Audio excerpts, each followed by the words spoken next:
ҷавоне ки баъд аз вафоти модараш ҳар шаб ба қабристони модараш меомад ва то субҳ дар ҳамон ҷо меистод. ассалому алайкум тамошобинони азиз ва ҳаводорони шабакаи Корвони Умар. дӯстон, агар малол нашавад, дар зери видео лайк гузоред ва ҳатман қиссаи моро то охир хуб гӯш кунед.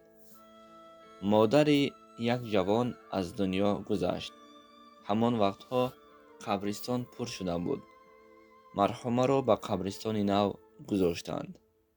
аз ҳамон рӯз мегӯянд, ки ин ҷавон тағйир ёфта монд. ба ҳеҷ кас чизе намегуфт ва ҳатто ки ба ҳамсараш ҳам хабар надода, ҳар шаб баъд аз намози шом баромада мерафтааст ва субҳ вақте ки рӯшноӣ мефарояд, бар хона бармегаштааст. ҳар рӯз ҳамин ҳолат такрор мешуд.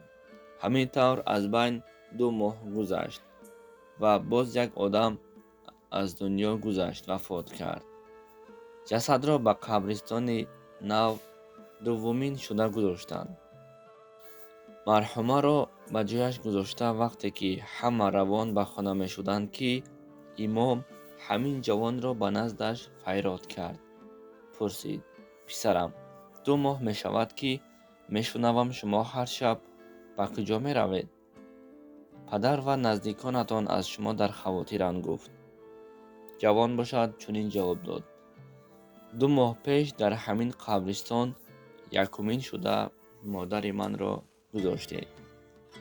ман бошад барои модарам дар ин ҷо танҳо нахобад гуфта ман меомадам ва дар ин ҷо шабамро рӯз мекардам, гуфта ҷавоб дод.